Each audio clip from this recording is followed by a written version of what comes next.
Estamos ao vivo em mais um episódio aqui no Don't Panic, It's Organic. Dessa vez, vamos gravar para o tutorial de SEO com Experts. E como vocês já podem ver aqui, quem tem um pouquinho mais de tempo em SEO ou também está começando, já conhece essa cara aqui. Mas antes disso, queria me apresentar. Eu sou o Felipe Bazon, para quem não me conhece. Sou um dos sócios fundadores da Red Hog e também o host desse canal um pouco inusitado, que é o Don't Panic, It's Organic. Como eu disse, hoje estamos com uma pessoa muito famosa, muito importante dentro do cenário de SEO nacional, Eric Formaggio. Eric, bem-vindo ao Don't Panic, é um prazer tê-lo aqui. Obrigado. E para quem estava morando debaixo de uma pedra, quem é Eric? Se apresenta aí, cara, conta um pouco da sua história para a gente. Bom, obrigado, Felipe, pelo convite. É um prazer estar aqui falando um pouquinho para vocês sobre SEO, tendo esse bate-papo aqui com o Felipe, podendo colaborar aí com conteúdo para toda a comunidade de SEO. Meu nome é Eric Formaggio, eu trabalho na USF Digital Business, né? Eu atuo com SEO desde 2006, né? Eu estava até falando em outra live que eu participei que nos meus livros eu coloco que é 2007, mas esses dias eu estava vendo na minha carteira de trabalho que a primeira assinatura da carteira de trabalho como analista de SEO é de 2006, né? Então, desde 2006 eu venho trabalhando com SEO, nunca parei de trabalhar com SEO, sempre andei mais nos bastidores da comunidade, nunca fui muito de me expor muito, sempre fui um pouco mais reservado, uma característica minha, quem me conhece sabe, né? Talvez um pouco da timidez, né? Sempre fui um pouco mais reservado, estive sempre mais nos bastidores. Já acho que tive a honra aí de trabalhar em muitos projetos de SEO, vivenciar muitas coisas. Acho que os períodos mais importantes do SEO no Brasil e no mundo eu acabei vivenciando. Escrevi 2 livros, o primeiro em 2010, onde eu falo muito do SEO de projeto, que é uma área que eu gosto muito por gerenciar equipes, por gerenciar projetos e programas de SEO, da treinamento também. Então, meu primeiro livro ele é muito focado, né, nessa parte da gestão de projetos de SEO, né, de uma gestão mais modelo cascata, mostrando para o analista como que ele pode desenvolver um projeto de SEO. E o meu segundo livro, que foi lançado agora no final de 2023 no RD Summit, ele é um livro mais focado nessa parte de estrutura do projeto de um projeto de SEO. Também falo bastante ali de projetos, de indicadores de projeto, etc., mas mais focado também em boas práticas, em fundamentos de SEO também, procurando compartilhar aí a experiência. No livro eu conto várias histórias de coisas certas e erradas que eu vi no mercado desde lá de 2006, né? Então, é um grande prazer para mim poder escrever sobre SEO. A minha contribuição para a comunidade é escrevendo, né? Participando de lives como essas, né? Agradeço o Felipe de novo aí pelo convite. E é isso. Estou aí, tem um Instagram, que é o Instagram do livro, o livro SEO 2023. Ali eu divulgo alguns materiais, faço contato ali com a galera que está lendo sobre, né, que está lendo o livro, que está aprendendo SEO também. Eu gosto muito de focar no novo analista, né? Hoje a gente tem aí, né, Felipe, muitos analistas novos no mercado, né? Então eu gosto muito de poder ajudar essas pessoas, porque lá atrás, né, eu não tive essa ajuda, né? Lá atrás, em 2006, 2007, quando a gente começou, a gente não tinha toda essa ajuda, a gente tinha que procurar nos Estados Unidos, na Inglaterra, tinha que procurar profissionais lá fora para aprender. As nossas referências aqui tinham como referência também os materiais lá dos Estados Unidos, da Inglaterra, etc. E acho que é isso. Essa é a minha colaboração aí para a minha comunidade, esse sou eu. Cara, que bacana, Eric. Mas coincidentemente é o ano que eu também começo a trabalhar com SEO, que eu me descobri como... Finalmente encontrei minha carreira, cara, porque, bicho, eu fiz engenharia química, depois eu fiz administração, marketing, enfim, na verdade eu sou formado em FOPA, de porra nenhuma, faculdade de porra nenhuma. Fiz um pouco de tudo, mas foi no SEO que eu me encontrei. Formado na vida. Exatamente, na rua, né, cara? Na rua. E, bicho, Quem tá aqui no canal, já que assina o canal, que tá vendo essa entrevista, vai falar, lá vai o Bazum, vai falar daquela história de novo, quer ver? E sim, o pessoal que tá aí, eu vou falar aquela história de como que o SEO entrou na minha vida. Sem alongar muito, estava eu fazendo um mochilão pela Europa, morando na Espanha, fiquei um tempo numa cidade lá que hoje minha mãe mora lá, enfim, Alicante. Foi onde eu conheci meu sócio, num bar. Eu trabalhava no bar, o cara era inglês, o Alan, inglês também, brasileiro e inglês, falando futebol, os dois amavam futebol, começamos a jogar bola junto, enfim.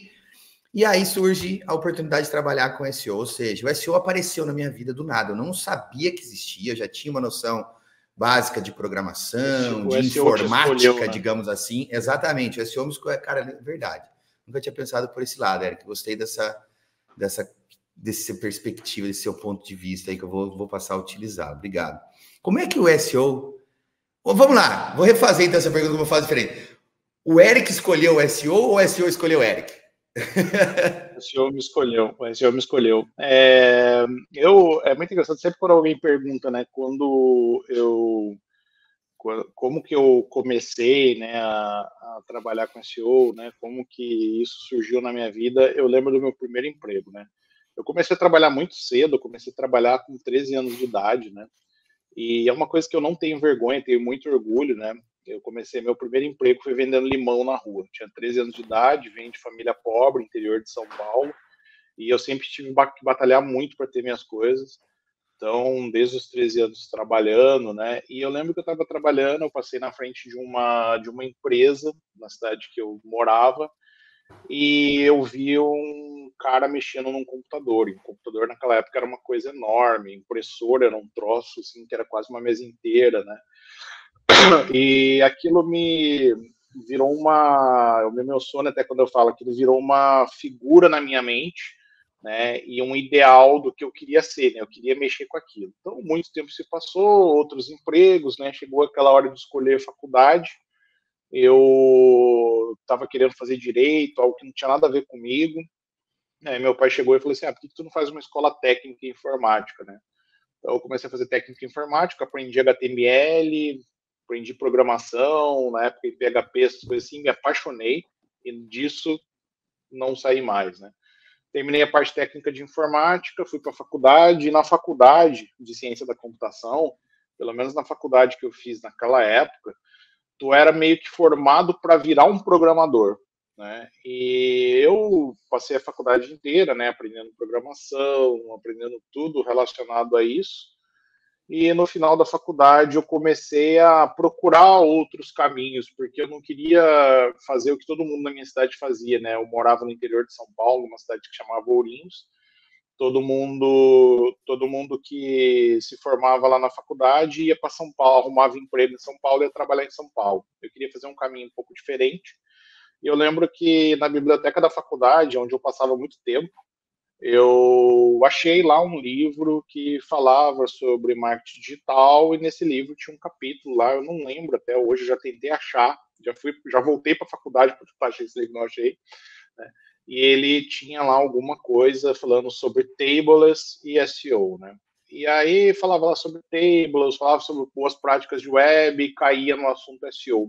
Eu achei aquilo muito interessante, porque na época eu entendi SEO e hoje eu ainda entendo assim como um trabalho de controle de qualidade para websites, né? Tu faz um controle de qualidade, tu tenta melhorar aquele site para que ele fique lá nas primeiras posições do Google, porque o Google entra ali e fala, pô, aqui esse cara vai ter uma experiência fantástica, eu vou mandar meu usuário para esse site.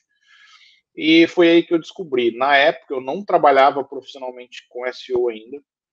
Eu era um webmaster, né? O webmaster, naquela época, ele mandava e-mail, ele fazia o site, ele respondia e-mail, ele fazia tudo, né? Se tivesse que varrer um chão, o webmaster fazia também, furar uma parede. Ou seja, ele era um webmaster, ele fazia tudo, né? E eu trabalhava para um site que era um site de um spa, e esse site ele não tinha acesso, né? E aí eu comecei a pegar o que eu tinha aprendido naquele livro, né, e comecei a aplicar nesse site, né? A gente comprou um domínio, no início do nome do domínio tinha lá a palavra spa, porque eu queria que as pessoas aparecessem, quando pesquisassem spa, aparecesse ali no Google, né? Foram os meus primeiros passos aí dentro da SEO e os meus primeiros passos também dentro do Web Analytics, porque na época não existia o Google Analytics, Então eu ficava lá contabilizando o log de servidor. Eu lembro que eu tinha uma prancheta assim, eu pegava os logs. Prancheta revela a idade, hein? Prancheta revela a idade. Revela muito. Eu contabilizava, eu fazia um eixo X, um Y, ia ali contabilizando os logs, fazia os gráficos na mão ali, né, para ver o que acontecia.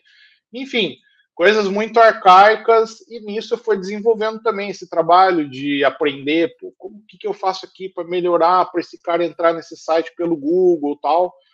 Eu não falo que isso daí é bem antes de 2006. Eu não falo que eu trabalho com SEO desde essa época, porque eu fazia outras coisas também, além de colocar SEO naquele site.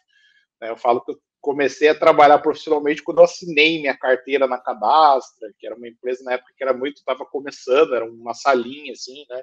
Um abraço aí para o Thiago, Gustavo Baquim, se estiverem assistindo.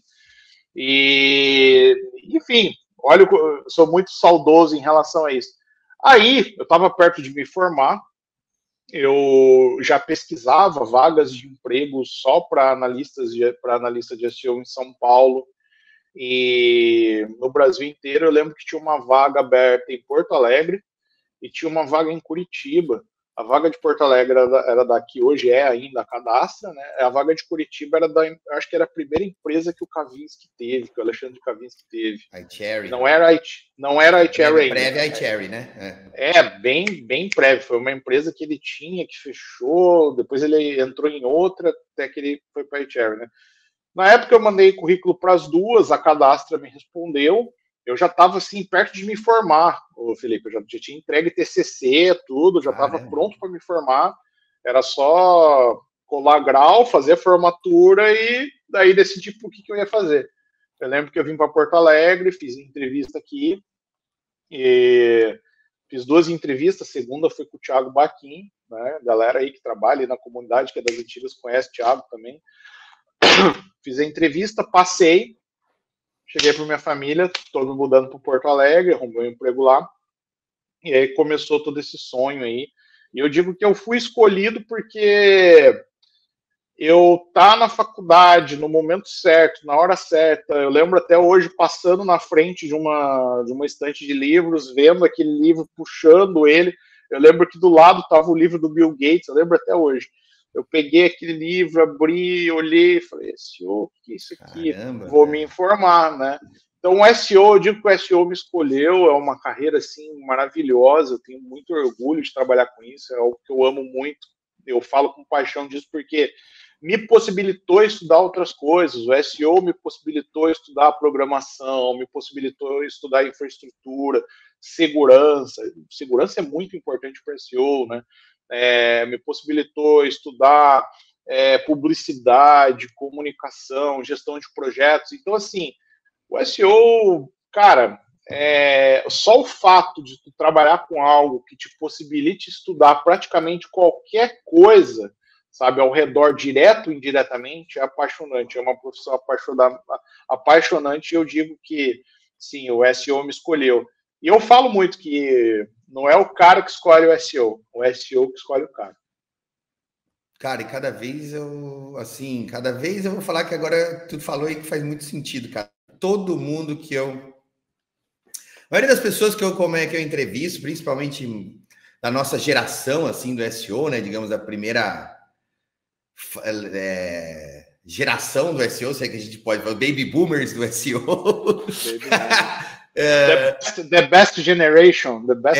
Todo mundo, cara, apareceu na vida da gente, né, o SEO. Então, acho que o SEO é uma entidade ali que ela escolhe, né, a gente. E, cara, pra gente também, pra mim, foi muito legal, porque, tipo, me proporcionou uma série de oportunidades, sabe? Primeiro que me deu um rumo na vida. Sim. Deu um rumo na vida, cara. Pra falar a verdade, eu tava... sei lá pra onde que eu ia. Sim, tava. Sim. E tu foi encontrado. Eu tava falando...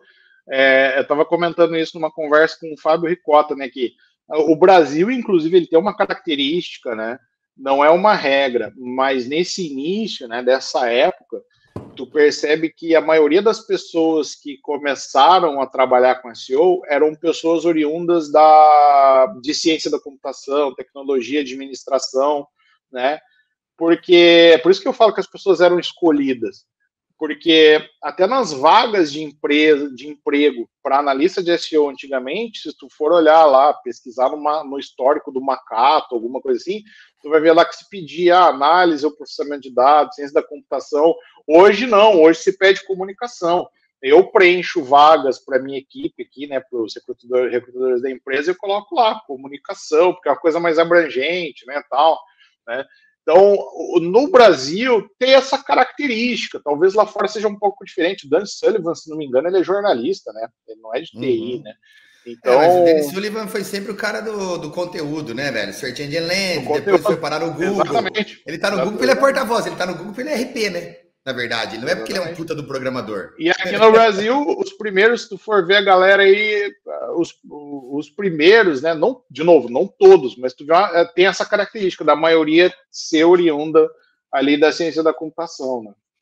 Cara, você pegar, assim, pô, tirando talvez o Baquim, velho, o Gustavo, que sempre foi um cara mais do marketing, mas que sempre teve uma veia tecnológica muito forte, cadastro, não preciso te contar essa história dele, você conhece muito bem. Aliás, tem uma entrevista dele, cara, foi uma das mais longas que eu fiz. Quase 2 horas bater um papo com ele, cara. Sim. Aliás, Baquim, tá me devendo uma pint de Guinness aí em Londres, hein, velho? Eu tô... Não passar por aí, eu vou cobrar. E, cara, você Ricota, o Kavinsky, o Schutz da SEO Marketing, lembra do Schutz, cara? Também, ele é um cara do marketing, mas uma via bem técnica também, sabe? Então... Sim, sim. Essa primeira geração mesmo que eu vi, daí essa primeira geração não estava nem no Brasil, né, cara? Mas isso permeia lá para fora também, sabe? Pessoas mais técnicas, mais estratégicas, mais da frente técnica, mais de programação, de código, de conhecimento.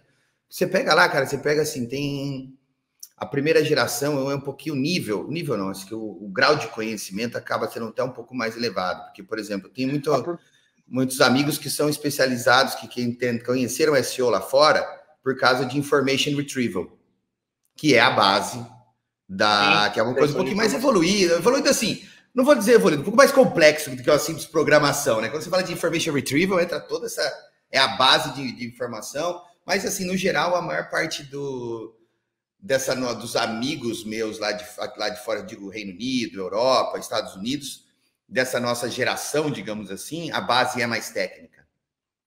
Não, eu lembro que quando eu comecei a trabalhar, até, de novo, um abraço para o Gustavo Baquim, se estiver assistindo, quando eu comecei a trabalhar com SEO profissionalmente, daí só com SEO lá na Cadastra, né, eu lembro, e é muito bacana lembrar disso, porque hoje eu moro acho que 2 ruas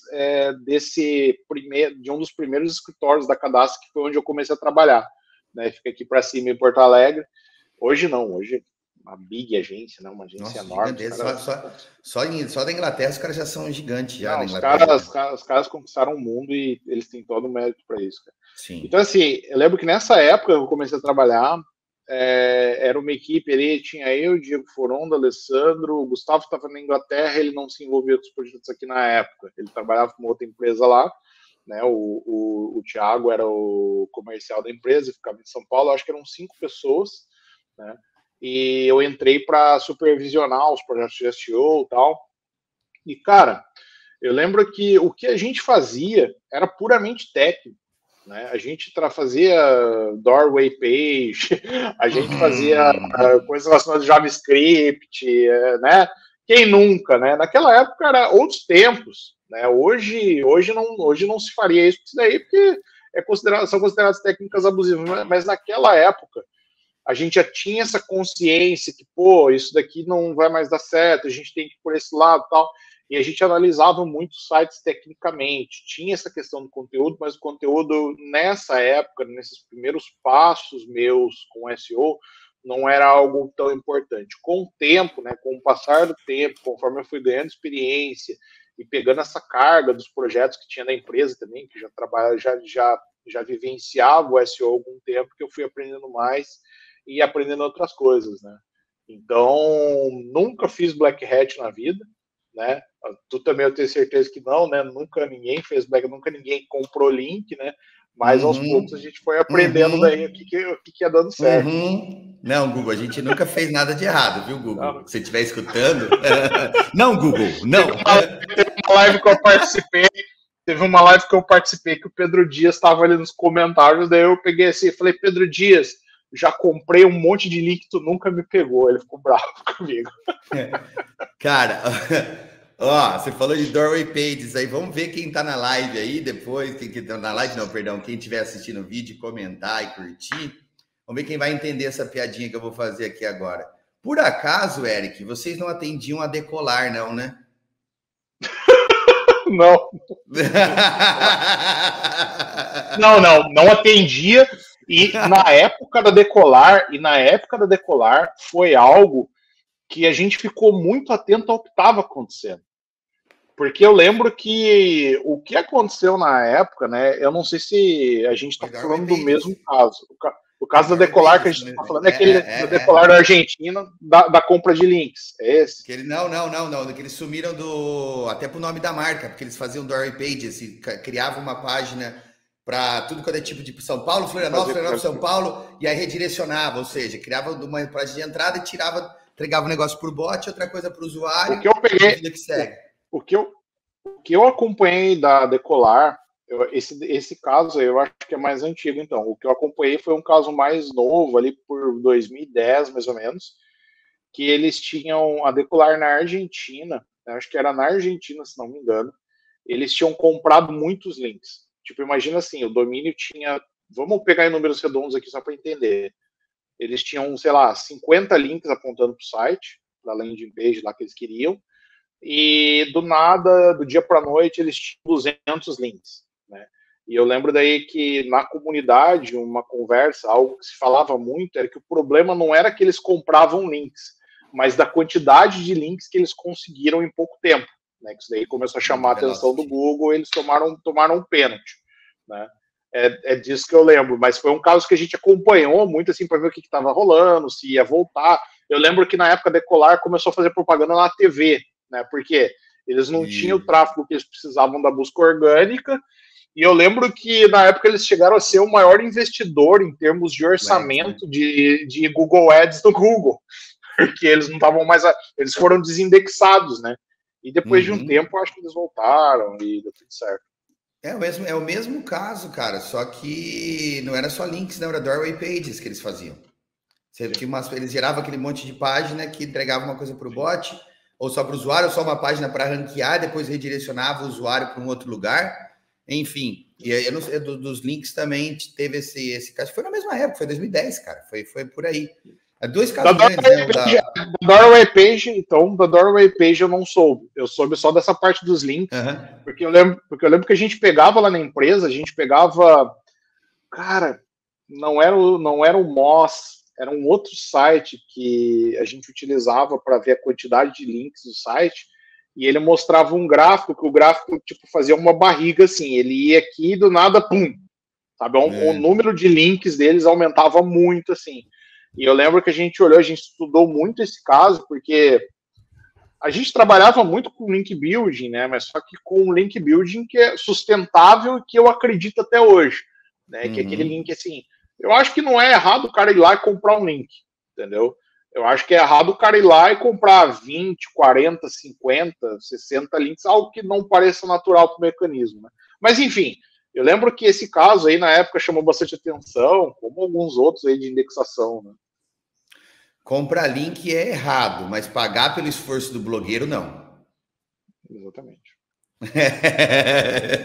Cara, vamos lá. Entrando nessa questão, a gente falou muito de como que o SEO nos escolheu, dessas questões dos profissionais, da história do SEO brasileiro aí, né, das penalizações famosas, bem conhecida essa da Decolar.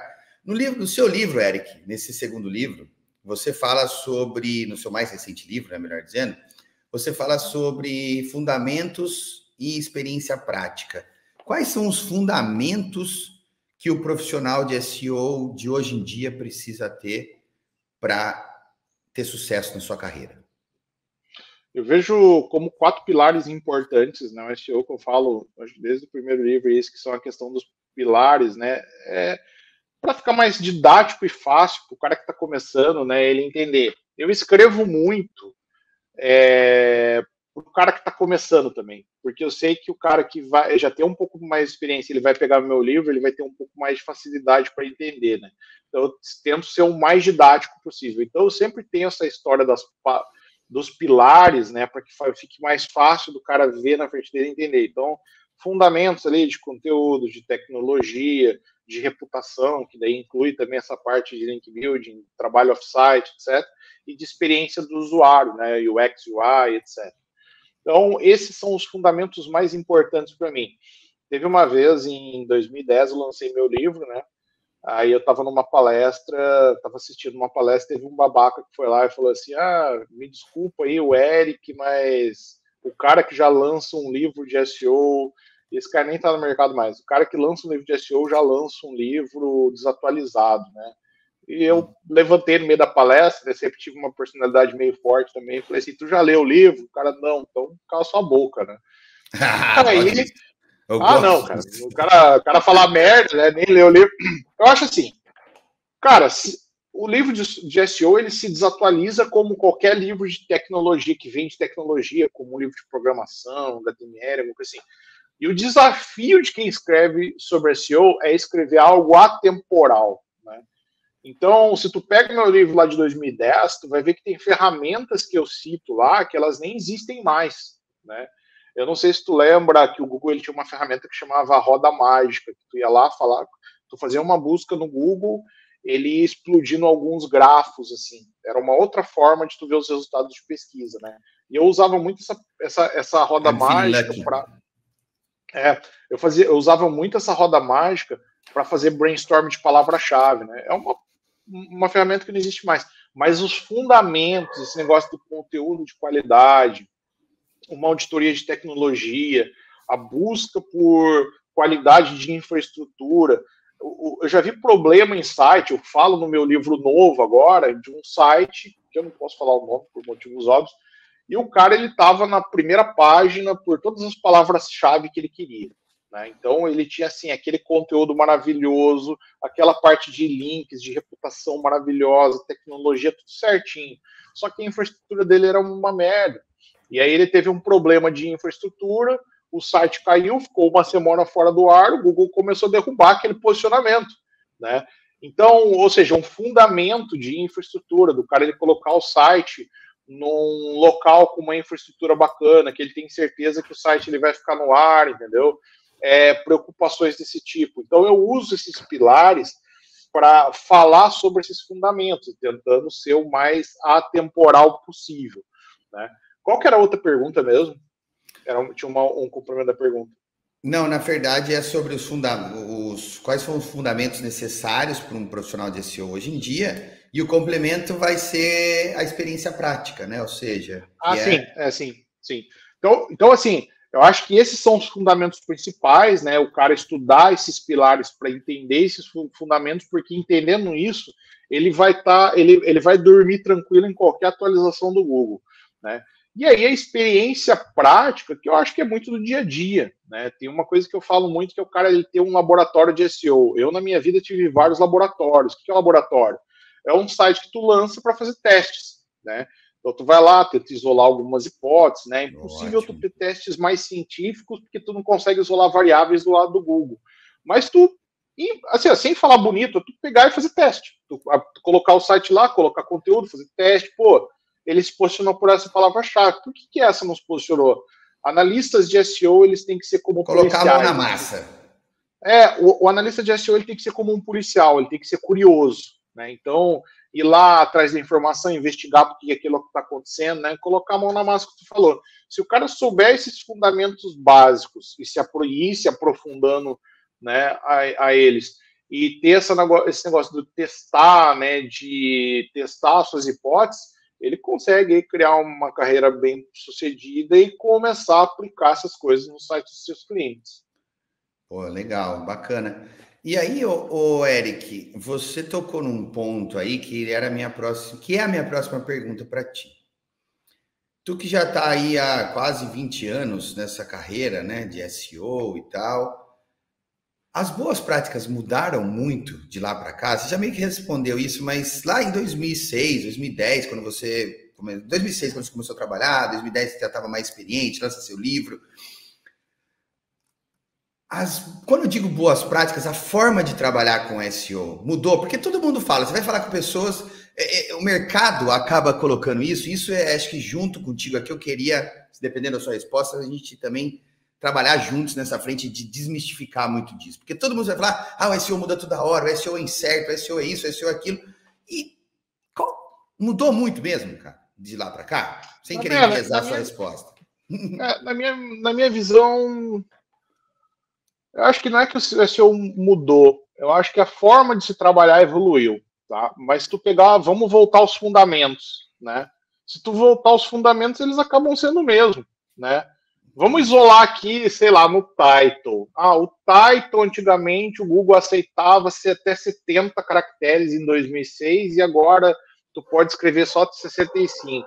Beleza, mas o fundamento é o mesmo, de tu construir um title atrativo, de tu ter uma chamada para ação, o fundamento é o mesmo daquela época.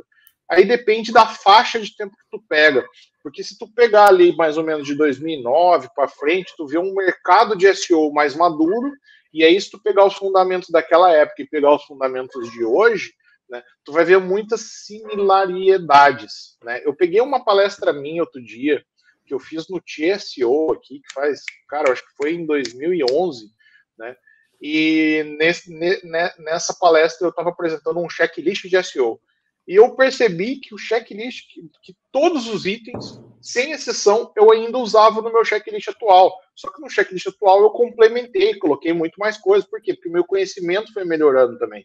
Então, eu acho que esses fundamentos básicos, né? Tu tocou bem nesse ponto, né? O fundamento. Os fundamentos, eles continuam. Agora, em termos, por exemplo, de tecnologia. Eu estava falando outro dia com a galera. Em 2006, 2007, eu tinha que fazer minhas ferramentas. Eu não tinha um SEMrush, entendeu? Eu não tinha as ferramentas que a gente tem hoje, né? Eu já cheguei a fazer ferramenta para medir posicionamento por palavra-chave.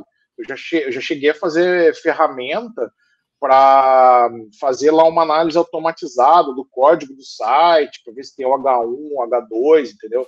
Essas ferramentas que a gente tem hoje, hoje em dia o SEO, o analista de SEO, ele fica só girando botão. Ele não precisa mais ficar entrando num core. Lógico, ele vai entrar para ver uma coisa ou outra, mas eu lembro que antigamente, né, a gente já pode falar antigamente, a gente ia analisar um site, a primeira análise que eu fazia era do HTML dele, eu queria ver o HTML dele. Hoje a gente tem softwares que fazem isso, que rodam isso daí pra gente. Eu lembro que as equipes, elas eram maiores. Hoje a gente consegue ter uma equipe menor de SEO e investir mais em ferramenta, que vai automatizar o trabalho. Eu não conseguia, num e-commerce com mais de 1000 páginas, saber todas as páginas que eu tinha um problema de conteúdo duplicado, a não ser que eu visse cada uma delas uma por uma. Hoje a gente tem ferramenta que entrega isso daí para a gente em segundos, né? Isso mudou muito. Essa forma de trabalhar mudou muito. Os analistas novos de hoje, eles não têm esse perrengue que a gente tinha lá atrás, de um trabalho que ele era muito manual, né? Ele era muito manual, muito bom na massa. E eu não estou criticando isso porque era uma coisa da nossa época e isso nos construiu. Isso nos construiu. Né? Isso nos formou, né? Isso é que nem eu falo pra galera, essa barba branca aqui, ela escovou muito beat, entendeu? Então, eu acho que é essa grande mudança, né? Acho que é essa grande mudança. Eu cheguei a fazer, sei lá, script de ataque de DDoS para saber se um site ele ia aguentar o tráfego que ia vir de uma palavra-chave, entendeu? Vai posicionar por essa palavra-chave, tu vai ter um tráfego muito grande, ter um servidor bom, vamos ver aqui, né? Vamos testar. Não, o site cai, resolve essa porra, né? Então, tudo coisa que a gente fazia na mão. Hoje, o que eu vejo não é um problema do analista de SEO atual. É um problema da nova geração, né? Daí eu tô parecendo meio tiozão aqui falando, né? Tô parecendo, mas não que você é tiozão, mas tem a nova geração, essa tô que nem o tiozão do pavê falando, mas assim, a nova geração, em todas as profissões hoje, a impressão que dá é que elas têm um conhecimento muito superficial sobre tudo, quando na verdade é muito melhor você ir lá se aprofundar mais. Olha a quantidade de informação, né? Hoje, o cara ele quer aprender sobre SEO, ele pode comprar lá, sei lá, o curso da Júlia do SEO, o curso do Yamamura, o curso do fulano lá no Udemy, do ciclano não sei aonde, ele pode comprar curso no exterior, ele pode estudar no Coursera sobre SEO, pode fazer, né? A gente não tinha isso, Felipe, a gente estava ali, né, pegando os artigos ali de fora, né, que nem tu mesmo falou, né, pô, eu tinha tal referência, eu tinha outras referências, né, e a gente meio que estava formando esse mercado, né? Então, eu acho que a mudança do profissional, né, em como o profissional também é formado hoje. Sobre os fundamentos, tal, eu vejo que eles continuam o mesmo, acho que muito pouca coisa mudou, né? E algumas técnicas, algumas formas de tu resolver alguns problemas dentro do SEO, eles mudaram. Mas os fundamentos, na minha opinião, eles continuam o mesmo. Cara, eu concordo contigo, porque existe uma indústria do SEO que se formou em torno das atualizações do Google, né? Muita gente que taca. Tem atualização e tal. Pô, eu tenho uma. De novo, quem vê bastante o canal, já viu vários vídeos, sabe? Eu sempre conto essa história. Em 2018, a gente estava. Eu fui palestrar no Summit aqui em Floripa. E veio Mary Haynes, Judith Lewis, Peçanha estava junto também, porque a gente tinha conhecido essas profissionais de SEO em um evento na Finlândia, da SEMrush. E trouxemos elas para o Brasil, né? Na verdade, o Peçanha que fez os contatos, tudo, e trouxe a Mary Haynes, tá? A Mary Haynes, na época, a mulher das Google Updates, a newsletter dela bombando e tal. E a gente estava, os palestrantes estavam no Majestic. E eu lembro que a gente estava lá embaixo, eu, Peçanha, Judith Lewis, tal, esperando, e Mary Haynes, nada dela vir. A Judith subiu para falar com ela, mandou mensagem, alguma coisa assim, falou, ela não vai vir porque ela disse que há suspeitas de uma atualização do Google e ela precisa ficar para cobrir, para saber o que está acontecendo e tudo. Ou seja, a mulher deixou de conhecer Florianópolis por causa que ela queria cobrir uma atualização do Google. O Eric, ele é desses que fica, nossa senhora, vai ter uma atualização, agora eu tô perdido, vai foder tudo o meu SEO, preciso informar meus clientes, preciso aumentar o meu FII, ou ele olha para o negócio, analisa a performance dos clientes, vê o que está acontecendo, e se tiver alguma coisa que precisa ser feita, ele faz. Onde que o Eric fica nesse espectro de Google Updates? Eu já fui esse cara no passado, não vou negar, tá? Eu lembro que teve uma atualização do Google ali por volta de 2009, 2010, teve uma atualização forte. Na época, eu lembro que o Google, o SEO, ele tinha entrado na mídia. Por alguma coisa assim, a mídia estava falando muito em SEO, né?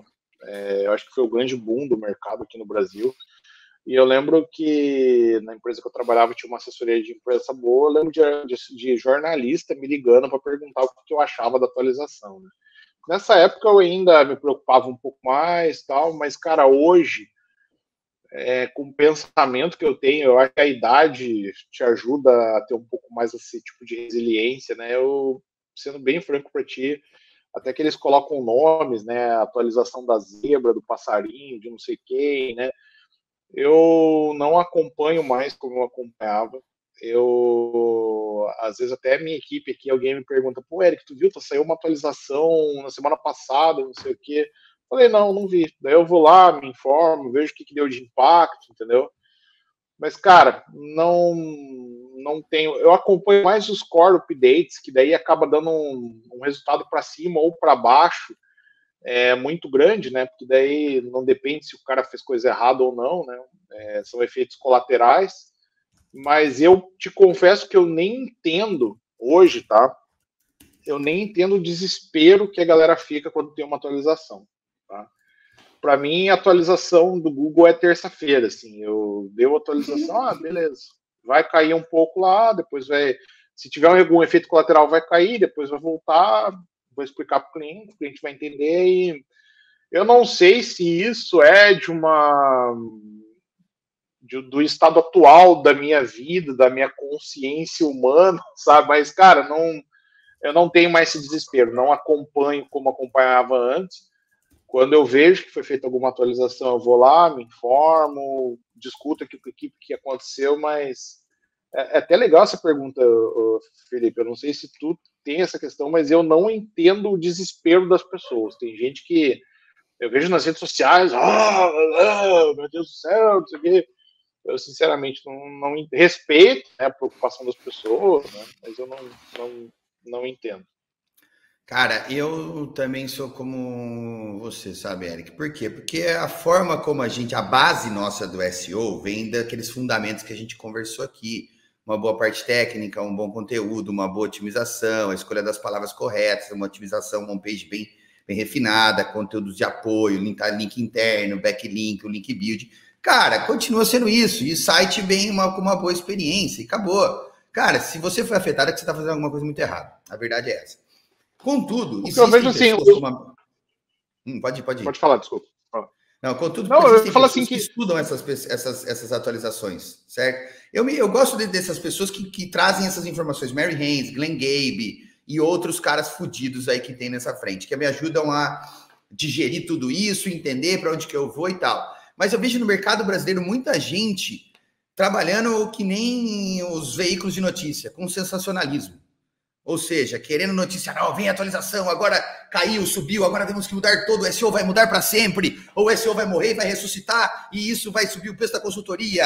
Então, cara, não, sabe, eu fico só, sabe, eu acho que são poucas as atualizações que realmente me fizeram trabalhar melhor, ou mudar a forma como eu trabalho, em que sentido? Por exemplo, o Google Panda foi uma que chamou muita atenção, porque o Google passa a ajudar a gente a melhorar o que ele entende como conteúdo de qualidade. Pinguim, até hoje eu acho que o Google não consegue detectar certinho o tipo de link, então o Pinguim foi sensacionalismo. O Mobilegeddon, beleza, poxa, mas na época, se você já não tivesse um site que se adaptava a dispositivos móveis, você estava ficando para trás. Mas estava ditando para onde o Google estava indo, estava dizendo que, poxa, a experiência do usuário vai ser importante. Aí veio tempo de carregamento, IAT, assim... Eu vejo coisas que vão validando a forma como a gente trabalhava, na verdade. Então, eu não fico desesperado. Eu sou esse cara que, tipo assim, essas últimas aí, até vou lançar um vídeo recente que eu gravei com o Jason Barnard, falando da Killer Whale Update, que ele que colocou esse nome, porque tem a ver com a atualização do Knowledge Graph associada a Helpful Content. Mas também que são coisas que ditam já o que a gente vem fazendo, a confiabilidade do autor, a autoridade do autor, aquelas coisas todas. Então, eu sou um cara que fico, assim... Eu leio sobre elas, eu estou ligado o que está acontecendo, mas eu não vejo elas impactando tanto o nosso trabalho, como todo mundo diz que aqui faz, sabe? Eu tenho um princípio que eu vou trabalhar o SEO da mesma forma, independente das atualizações do Google, né? Isso é uma coisa que eu falo muito para a equipe. Que se a gente tem o fundamento do controle de qualidade, né, a gente tem que melhorar a qualidade independente de como o Google ele vai utilizar isso ou não. Né? Até porque eu não faço SEO para me posicionar no primeiro lugar. Eu faço SEO para aumentar a receita orgânica do cliente. Né? E o que eu vejo é que dos sites que eu presto consultoria de SEO, o que prejudica eles não é a atualização do Google. O que prejudica eles são os problemas que eles têm. Né? Então, eu te falei lá daquele site que ele estava posicionado na maioria das palavras-chave, o que prejudicou ele era o problema que ele tinha no servidor, não foi uma atualização no Google. Né? Tem um outro site que o que está prejudicando ele é o problema que ele tem na hora de carregar as imagens, estão deixando o site mais lento. Né? Então, a atualização do Google eu vejo muito dessa forma também, que ela meio que vem para validar as coisas boas que a gente está fazendo, que mostra aquilo que é o caminho certo. Né? Eu vou sendo bem franco para ti, hoje eu tenho acompanhado mais as atualizações referentes a algoritmos de redes sociais do que do Google, tá?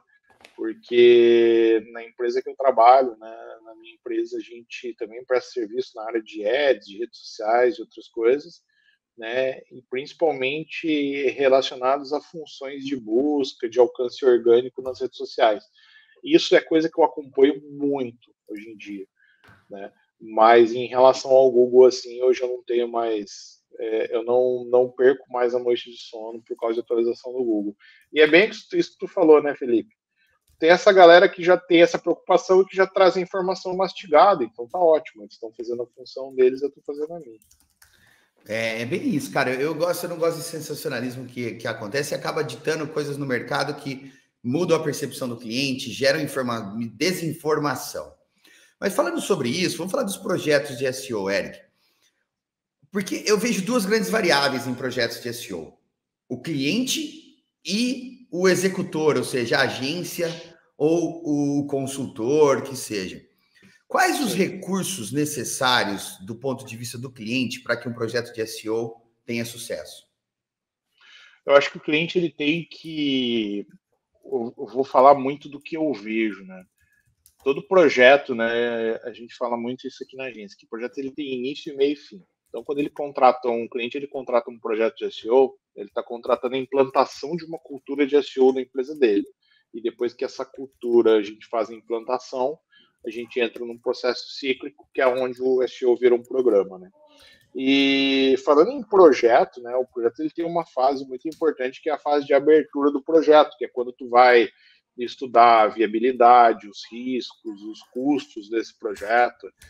E a maior parte dos projetos de SEO que eu participei, que eles foram encerrados no meio, né, eles foram encerrados no meio porque o cliente ele não tinha feito uma boa viabilização de custos, né? Então, principalmente para quem trabalha com consultoria de SEO, né? Tu vai lá, o cliente ele contrata sua consultoria, tu vai fazer o diagnóstico do site, vai começar a implantar essa cultura de SEO na casa dele, vai dar um treinamento de conteúdo para a galera que gera conteúdo dentro do e-commerce e coisas desse tipo, né? E tem uma parte lá que é a parte de resolver questões de tecnologia, né? Então, eu lembro de um projeto que eu participei, que eu estava falando agora há pouco, né, de questões de infraestrutura. Eu lembro de um projeto que eu participei que era uma situação idêntica, assim, essa que eu comentei para você, que o cliente ele tinha alguns requisitos de SEO que ele tinha que alterar no site e ele não tinha feito um processo de viabilização, um estudo de custos para fazer essas alterações e esse investimento na execução do SEO. Ele tinha feito só a parte de viabilidade de custo para a parte da consultoria, né? Quando nós tínhamos falado para ele, ó, tu vai ter que gastar aqui um pouco para desenvolver, etc, vai ter que chamar sua fábrica de software, vai ter que tirar lá o JavaScript que não está carregando, que está prejudicando a velocidade, não sei o quê. Tem lá a questão de infraestrutura. No meio do projeto, eu descobri que tinha um problema, que era um problema oriundo de infraestrutura, que fazia com que o site dele, durante a madrugada, tivesse várias quedas. E olhando os logs de servidor, nessas quedas a gente via que o Google Boot ele entrava lá várias vezes. E várias vezes que ele entrava, ele não encontrava a página que ele estava procurando, dava um 404 lá no Google Search Console, um 404, um erro 500. O erro 500, na verdade, né, que era a indisponibilidade do servidor. Então, na época a gente sentou, conversou com o cliente e a solução dada pelo agente de infraestrutura dele inviabilizou o projeto de SEO, porque ele teria que investir, fazer um investimento em toda a parte de infraestrutura dele, e principalmente era um e-commerce, né, que estava ficando muito grande, recebeu muitos acessos, e o site dele caía simplesmente porque não aguentava boa parte do tráfego que vinha de outros países, né, era um caso de um site que não era brasileiro. Tá? Então, eu acho que o cliente ele tem que se preparar muito nessa fase de abertura de um projeto para entender qual que é a parte de custeio que ele vai ter, as aquisições que ele vai ter que fazer. O analista de SEO ele tem que ficar muito esperto com isso também. Isso é uma coisa que eu insisto muito com a equipe. Né, e com o comercial da empresa, ó, ele vai ter que, ele está comprando um projeto de SEO, ele tem essa noção que ele vai gastar com hora homens de desenvolvimento, que ele já tem um problema ali em infraestrutura que ele vai ter que resolver para o servidor dele ficar com time ali de 100%. Né? São coisas que às vezes não são vistas, e aprendendo com erros do passado, eu vi que isso daí acaba matando um projeto de SEO. Porque o que começou a acontecer depois que eu tive essa consciência, né? Que nessa fase de viabilidade do projeto, entre o cliente ele comprar o projeto e assinar um contrato, eu aprendi que eu poderia fazer um estudo de viabilidade com o cliente, ele entendeu o que ele iria ter de custo para poder gastar, para ter que investir nesse projeto, e às vezes até obter recurso através de financiamento, investidor, para melhorar a tecnologia do site dele e conseguir ter esse resultado. Eu sempre procurei mostrar o que ele ia investir e qual que é o resultado que ele ia ter, né? Uma previsão desse resultado, né? Então, acho que isso é um ponto bem importante em todo o projeto de SEO e que eu acho que muitas vezes que eu tenho visto que muitas vezes é ignorado em muitos dos projetos. O SEO, ele tem muito a ver com qualidade e organização, né? O cara que gerencia o projeto de SEO, ele tem que ser muito organizado, ele tem que ter um software ali que ele vai organizar as tarefas, a equipe, os recursos, as reuniões, as comunicações, né, essas cerimônias de SEO, independente da metodologia que ele vai escolher, se ele vai escolher uma metodologia ágil, se ele vai escolher uma metodologia preditiva de projeto, ele tem que ter ali a consciência que ele está organizando. Eu falo para algumas pessoas que eu dou mentoria de SEO que o planejamento seja feito no papel de pão, mas que tu tenha um planejamento, que tu saiba da onde tu vai sair, aonde tu vai chegar, para poder entregar ali um serviço de qualidade. Pô, isso é muito bacana, Eric, principalmente a parte de alinhar com o cliente as expectativas, o quanto que ele vai investir, quanto vai demorar para ele ver esse resultado, isso é muito bacana. E quando a gente olha para o lado do consultor, para o lado da agência, quais são os fundamentos, ou os recursos, melhor dizendo, os fundamentos são os recursos que a agência precisa dispor para prover um bom trabalho de SEO? A agência é o consultor como um todo, né?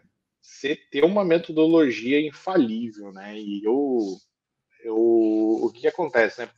Eu trabalho com SEO, né, desde 2006, 2007, trabalho até hoje. E quando eu falo trabalho, né, embora hoje na minha empresa eu seja diretor administrativo, eu sempre mantenho 2 ou 3 projetos que eu acabo me envolvendo, que eu falo que é para manter a magia, né? Então, de vez em quando eu vou lá, chego a fazer um relatório, faço uma auditoria, né? Porque eu gosto de me manter atualizado, é algo que eu gosto, né? Eu gosto de colocar a mão na massa, né? Eu nunca tive essa característica de ficar só atrás de uma mesa, né? Então, uma coisa que eu acho que o meu conselho aí para as agências, né, para os novos consultores é seja organizado. Seja organizado e cuide muito a comunicação com o cliente. Eu vejo que o SEO, por ser uma disciplina que para muita gente às vezes seja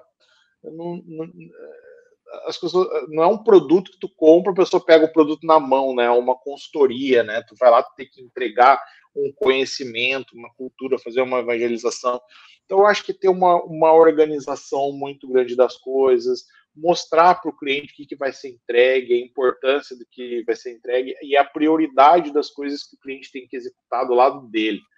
Eu fiz uma enquete outro dia no meu Instagram, uma caixinha lá, que eu falei assim, na sua opinião, quais as maiores dificuldades do analista de SEO no dia a dia? E uma pessoa respondeu, acho que foi a Lisane que respondeu, que ela falou assim que a falta de comprometimento do cliente.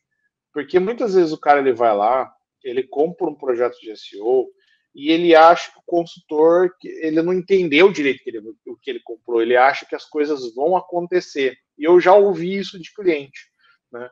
Então, essa falta de comprometimento, ela vem de uma etapa anterior, que é a falta de se explicar para o cliente o que vai acontecer. Então, nessa fase de abertura, a gente faz lá uma viabilização do projeto. Na fase de planejamento, a gente faz o planejamento e a gente explica para o cliente o que vai acontecer em cada etapa e por que a gente vai precisar dele, que hora que ele vai ter que chamar o desenvolvedor, que hora que ele vai ter que chamar a pessoa de publicidade, que hora que ele vai ter que chamar a pessoa de produto para conversar com a gente, né? Essa sincronização das coisas e o cliente ele ter um entendimento do porquê isso vai acontecer é importante. E é aí que eu acho que a agência ela tem que se organizar do lado dela, com metodologias de projeto, com metodologias de organização da equipe, para que a equipe ali ela esteja pronta para isso, ela esteja pronta para entregar esse serviço, que ela esteja bem organizada. Eu falo que, principalmente aqui onde eu trabalho, na Digital Business, nós trabalhamos muito com um conceito que a gente chama de escritório de projetos. Então, cada escritório de projeto vai ter um gerente de projeto, vai ter um especialista, que daí ele é um analista de SEO e vai ter um atendimento. Então, essas 3 pessoas, elas estão trabalhando em prol desse projeto, cada um com uma função. O especialista em descobrir os problemas, o gerente de projeto em organizar o projeto e a estrutura burocrática dele, e o atendimento em lá e defender o cliente internamente, ouvir o cliente, fazer essa comunicação, né? A comunicação é algo muito importante para o SEO. Eu falo no meu livro isso diversas vezes, que hoje o analista de SEO ele trabalha numa área que ela é muito multidisciplinar, né? Então, tu vai falar com muita gente. Eu tenho projeto que eu chego a falar com o designer, porque a imagem tá lá, tá carregando uma imagem de 1 mega, pelo amor de Deus, cara, diminui essa imagem, não sei o quê, né? Então, ter uma comunicação, saber fazer uma escutativa, saber ali ter uma linguagem não violenta para conversar com todas as pessoas, entendeu? Tem projetos, mesmo os pequenos, que o cara chega a falar com mais de 10 pessoas, né, Felipe? Cara, é muito bacana essa multidisciplinaridade que você trouxe, cara, porque é o que eu acredito, a razão pela qual hoje na RedHog não é de hoje, mas a gente trabalha com um conceito de squad, onde o estrategista é o cara que entende mais do todo do SEO. O estrategista somos nós, o raiz, o cara que veio da base, que a gente fazia tudo. A gente fazia código, a gente escrevia artigo, a gente conquistava link e por aí vai. E entende de negócio, entende do todo, porque o foco nosso é ajudar empresas a gerar negócio com SEO. Essa é a missão da RedHog. E aí, toda essa versatilidade que é necessária para o profissional, legal que você compartilha dessa mesma visão.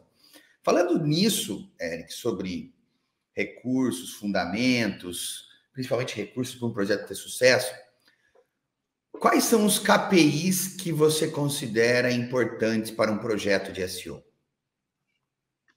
Eu gosto muito de ter a visão daquilo que eu falo que é a pirâmide de indicadores, né?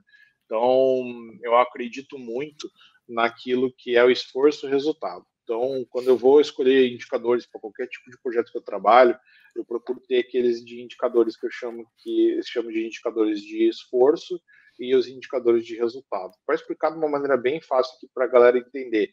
Imagina que para tu ter um posicionamento por uma palavra-chave, tu precisa que esse site ele seja rápido, tu precisa corrigir erro de duplicação, tu precisa corrigir problemas de infraestrutura. Então, para cada um desses problemas, eu gero indicadores que eu chamo de indicadores de esforço, né?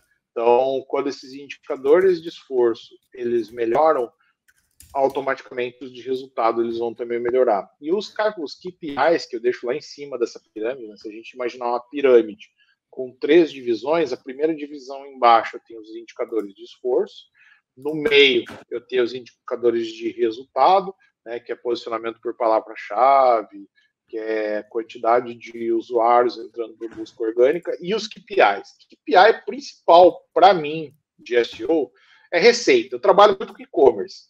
Quando eu sento com um gerente de e-commerce, o gerente de e-commerce ele não fala comigo de visita orgânica. Ele não fala comigo de quantidade de links, de autoridade. Ele fala comigo, tá, Eric? Não, ele não fala. O KPI dele de busca orgânica é receita, CAC, né, custo de aquisição do cliente, né, quanto está custando fazer aquisição desse cliente pela busca orgânica, né? O que mais?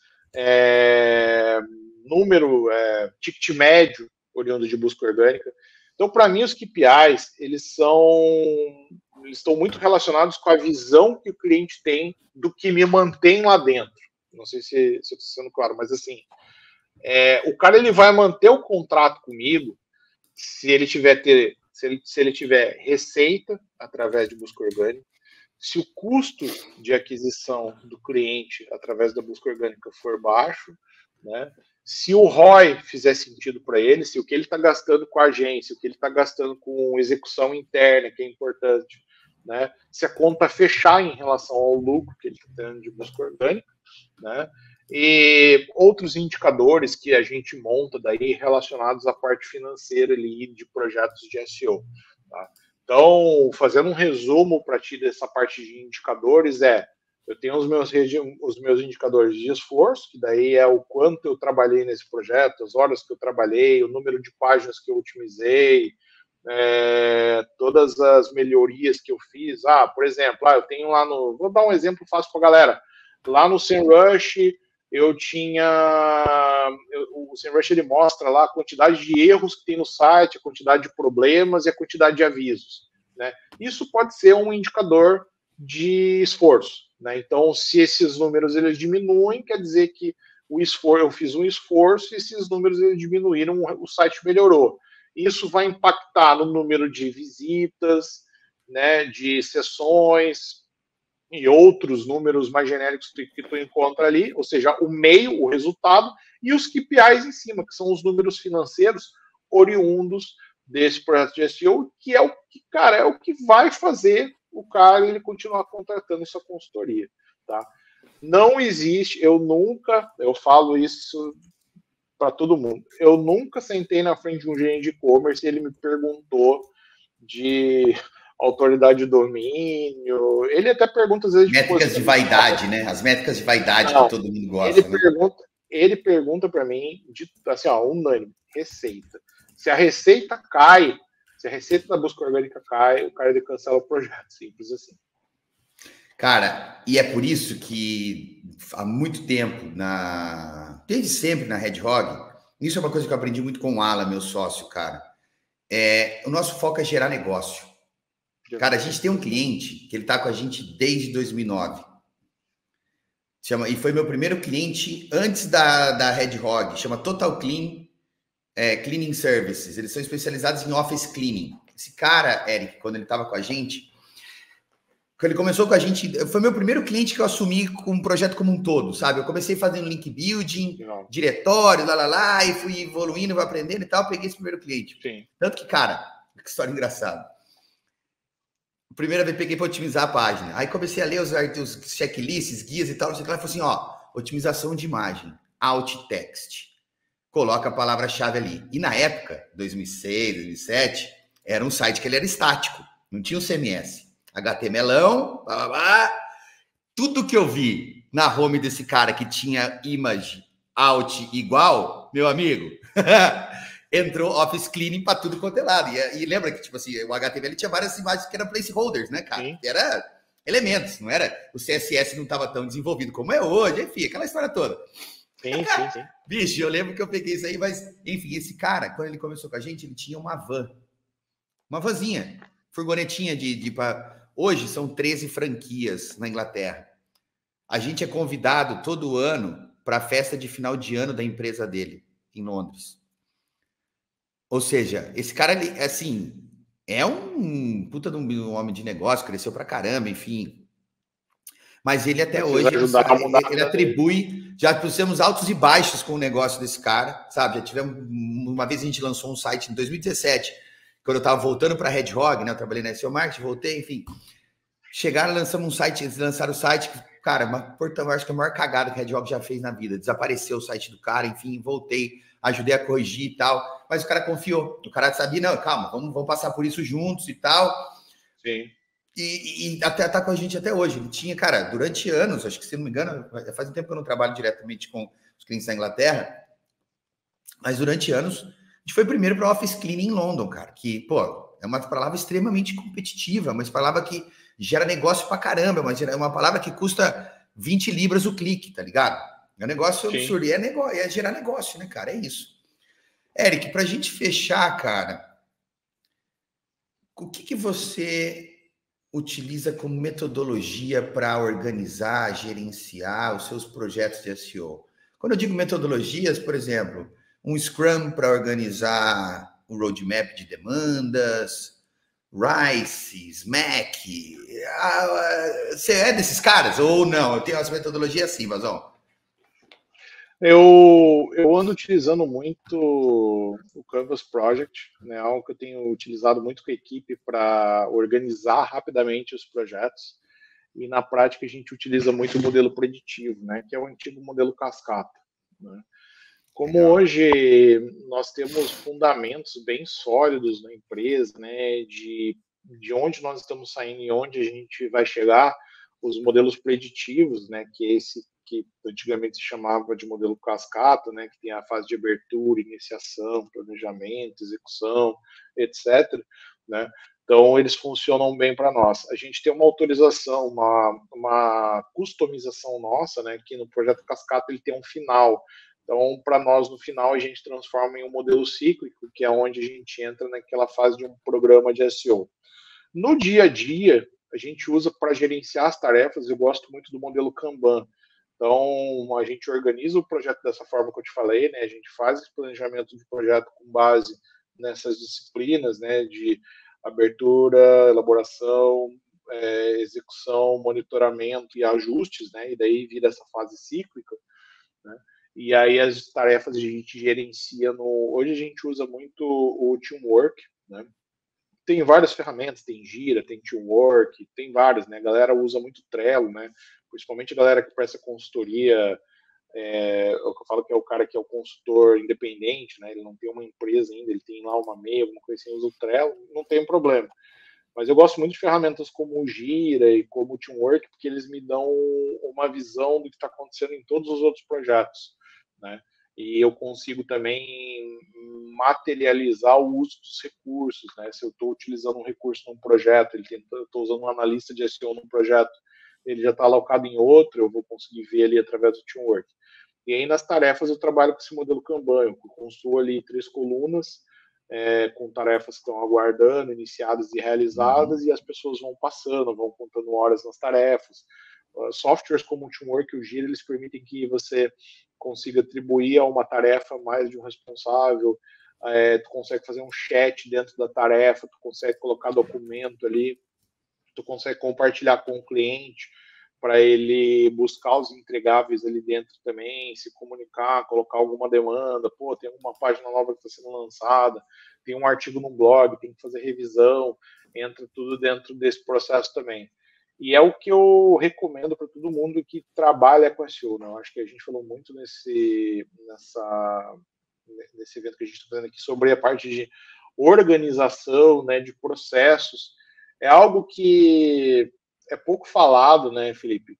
A gente que nós somos os velhos de guerra das empresas aí, eu acho que hoje a gente cuida mais dessa parte, né, parte mais gerencial, né?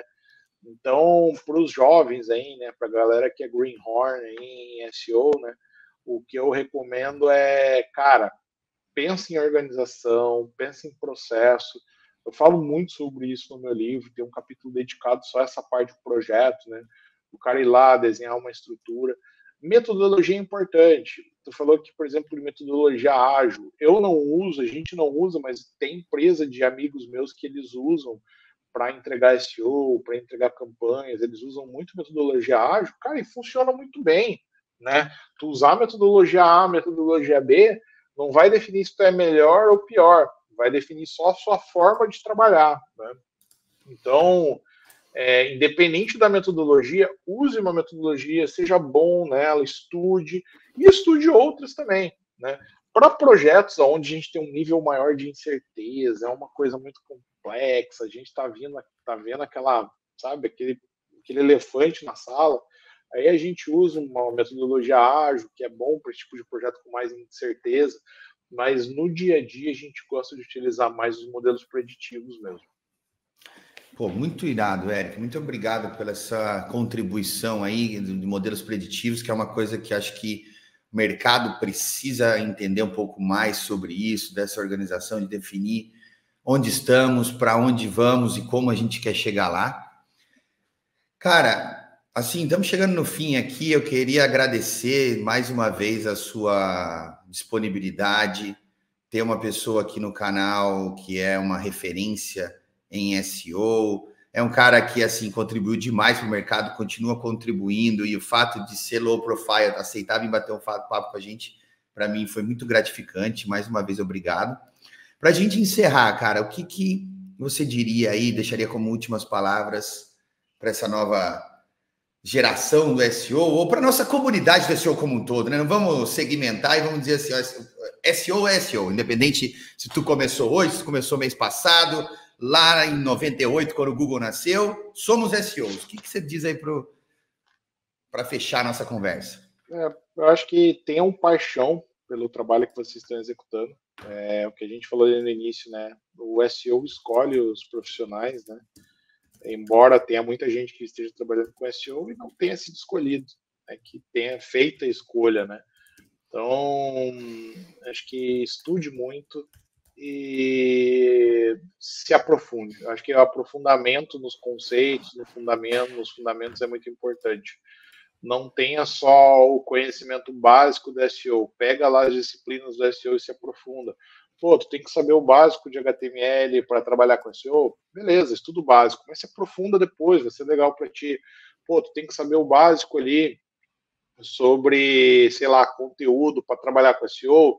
Pô, é legal, mas vai lá, compra um livro sobre como escrever melhor. Tem vários livros, tem um autor maravilhoso no Brasil, que é o Bruno Rodrigues, que infelizmente é pouco falado, ele escreve muito sobre web writing, e, cara, foi o primeiro livro que eu li sobre isso, quando eu iniciei na carreira ainda, e me ajudou muito. Então, procura, estuda SEO, compre livros de SEO, compre o meu livro, faça os cursos de SEO que tem por aí. Nós temos no Brasil ótimos profissionais de SEO. Eu falo que hoje a gente tem a capacidade de olhar mais para dentro do nosso mercado e fazer o SEO BR, gente. O SEO BR é diferente. Entendeu? Eu trabalho para projetos no exterior também. Eu vejo que lá no exterior a galera é meio dura. Nós aqui, talvez por ter esse jeitinho brasileiro, essa brasilidade, né? Essa coisa moleque, né? Eu falo que é o SEO moleque, né? Então, por a gente ter isso daí, a gente tem uma característica bacana. Né? Então, procure usar isso a seu favor, a olhar para os profissionais aqui, a fazer os cursos daqui. Olha lá para fora também, é importante. Né? Vamos valorizar o que é nosso. E acho que é isso. Resumindo, seja organizado, estude bastante e se aprofunde nos fundamentos. Cara, muito bom. E Felipe, cara, muito obrigado pela oportunidade. É um cara que eu acompanho bastante no mercado também, nunca chamei para conversar, como eu falei, eu sou um cara meio tímido, sou um cara mais reservado, entendeu? Mas muito obrigado aí pelo convite. E fico à disposição aí, quando quiser me chamar de novo, a gente troca uma ideia aí, bate um papo. Um grande abraço para toda a sua audiência aí, para a galera da sua empresa aí. E, enfim, quando eu for para Floripa aí, a gente troca uma ideia. Vou te cobrar desse nosso café, cerveja, cimarrão, o que for aí, para a gente trocar uma ideia pessoalmente. Com certeza, Eric, vou te chamar para mais conversas, tá? Eu quero muito, ainda vou. Seu livro está vindo da Amazon, confesso que não estava na minha listinha, mas vi aí todas as recomendações, o tudo pessoal falando, tem que estar na minha prateleira aqui, junto de grandes nomes de SEO e também da área de administrativa, do marketing. E é isso, cara. Muito obrigado mais uma vez por aceitar o convite. E, pessoal, não se esqueçam de se inscrever no canal. Os detalhes do livro do Eric, o site para você seguir, estão todos aqui na descrição desse vídeo aqui, tá? Sintam-se à vontade para falar com o Eric nas redes sociais. Vamos tirar essa timidez dele aí, vamos extrair o máximo desse conhecimento desse grande profissional. E é isso, pessoal. Até a próxima aqui no Don't Panic, It's Organic.